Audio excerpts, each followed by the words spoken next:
Just caught my hip on a nail. Anyway, what's going on, everybody? Today I'm going to show you how to make a box out of wood, which sounds super invigorating, I know. But as we're getting started, I just want to make videos so I can get used to the rhythm that I want to do and how I'm going to put them all together and work on transitions and all that stuff, and also get more comfortable in front of the camera, because right now I'm not. So today we're going to make a box. I already have my material over here, already cut the size, so let me bring you in and show you. All right, so over here we have a couple pieces of 1x2, 2 are the same length, and then 2 are the same length here. I have 3/4 inch plywood, like finished grade plywood, nice and sanded, no knots or anything like that. I drilled all these holes using a Craig jig, which is this thing right here. So if you don't know what this is, it's pretty incredible, and I can show you how it works real quick. All right, we got a test piece of wood, 3/4 inch plywood, finished grade, nice and sanded, no knots or anything. So basically a Craig jig, this is a big Craig jig. This is, if you're gonna be doing a lot of woodworking and trying to hide a lot of your screws, you wanna get one of these things. But first I'll show you just kind of the basic principle of it. So how this works, you have this right here that your pilot screw goes into. It drills down into the wood, and look, it's honestly gonna be easier just to show you. So here we go. Okay, so that's not right. So you always want to set it up to where, come on, there we go, you're screwing that way. If you do it the other way, I mean, there's no point doing it. Anyway, you have to set the depth of this. It has a set screw right there. You just set the depth to the thickness of the wood you're cutting or drilling. And basically how it works, you have that clamp down, pointed in the right direction. That allows you to drill a nice hole that you can now run a screw into. Okay, this has saved my tuchus a lot.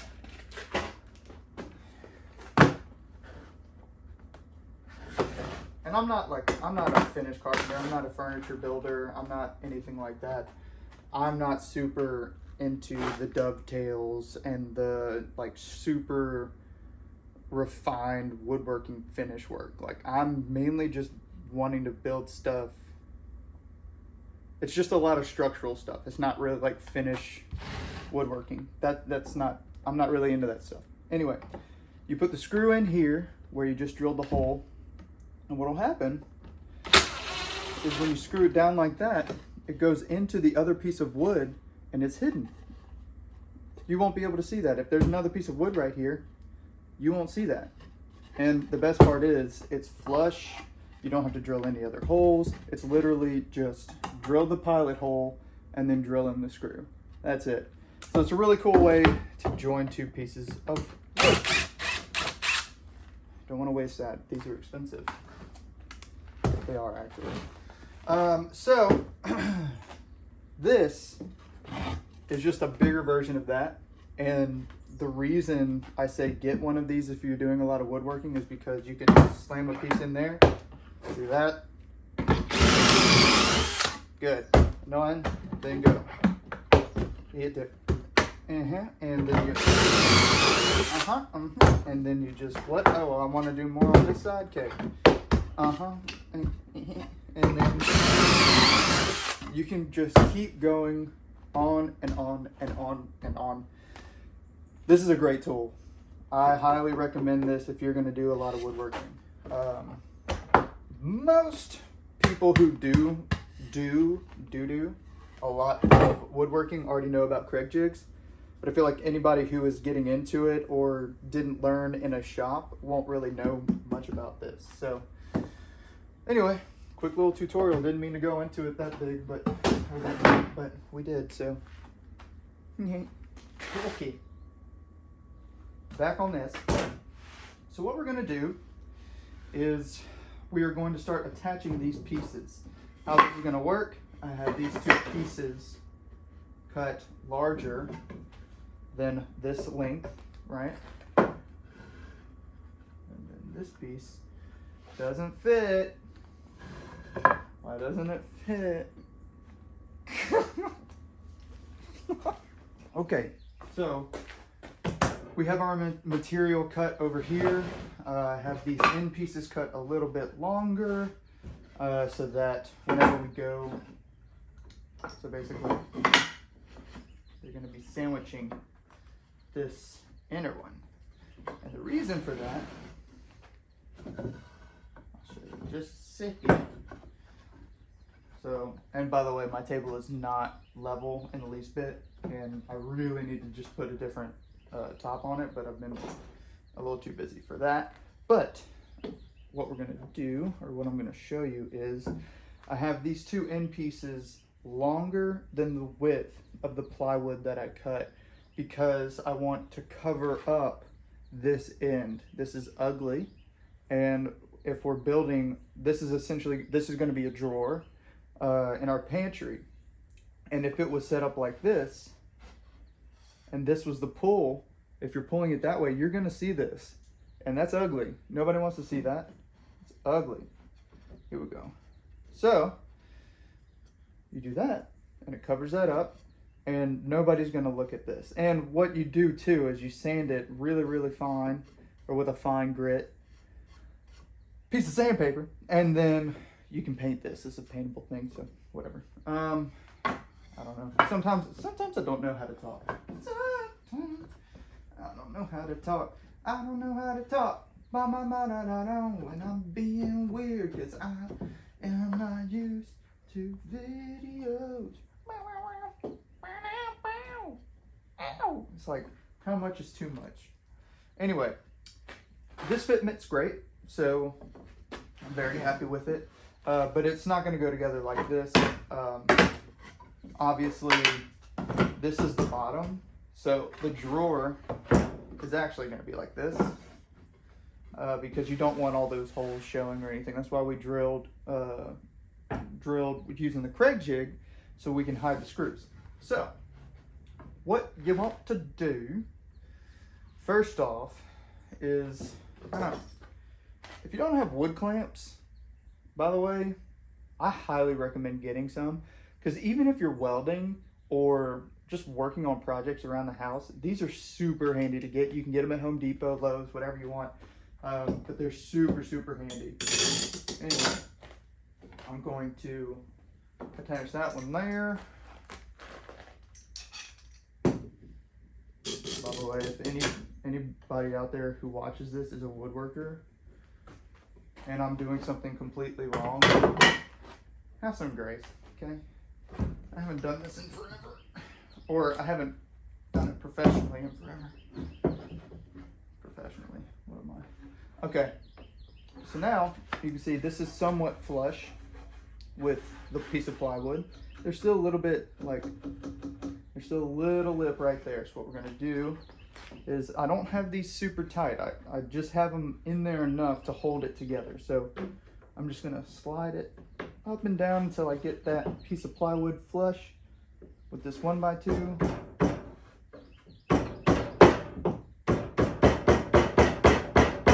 That's good. And on this side, I'm gonna kind of go up with it just a little bit.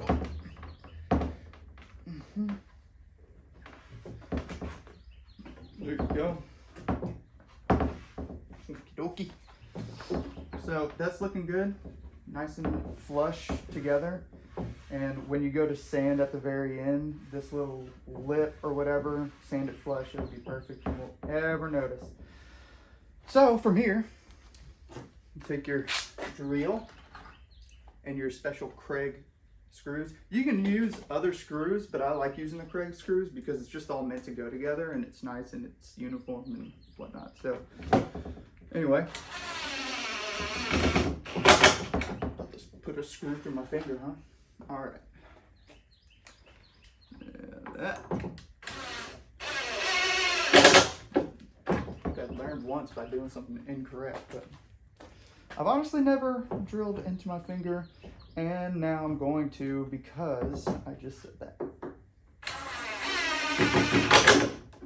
And by the way, when you screw them all the way in, you don't need a lot of force. That's a really, really strong connection right there.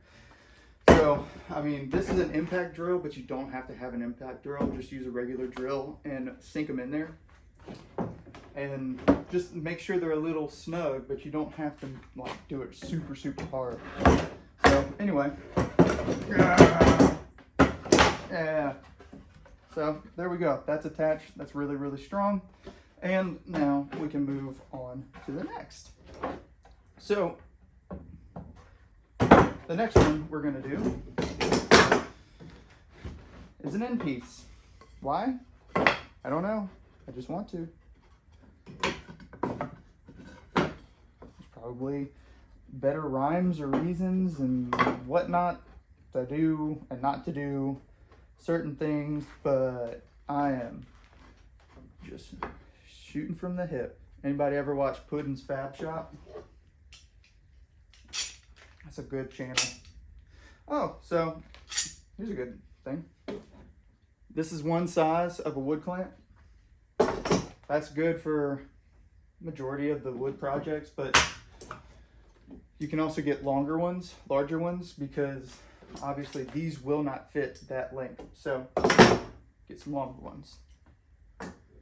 And I don't know how much these cost. I can't remember. I don't think the ones by Bessie, are that expensive. You can get expensive though with wood clamps, especially some of the newer styles that are coming out today. These are the ones I used in the wood shop I worked in. So I'm comfortable using these, but I'm sure there's others out there that are easier to use. But these are the ones I like using because I'm used to them.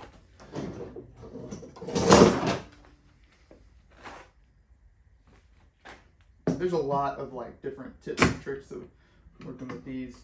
You can probably go look at a lot of other YouTube videos that go in depth about how to use them. But anyway,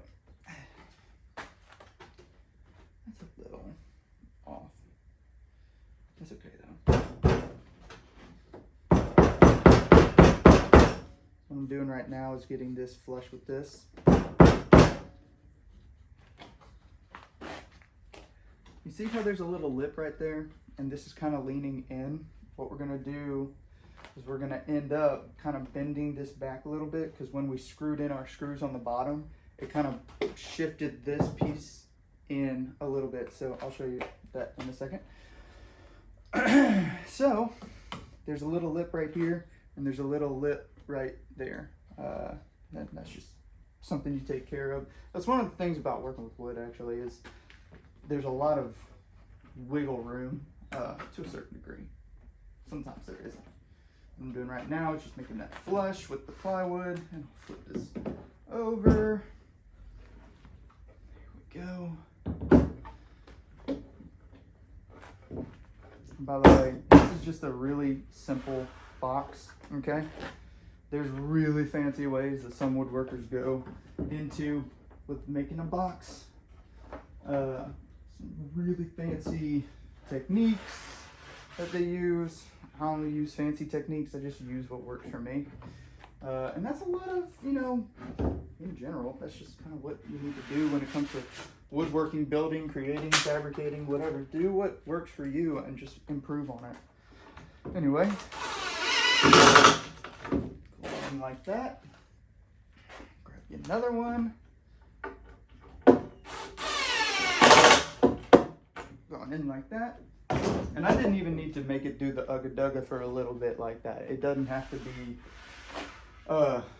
anything. Like, I can just run it snug and leave it. Like, it doesn't have to do the thing. That's the technical thing. Oh,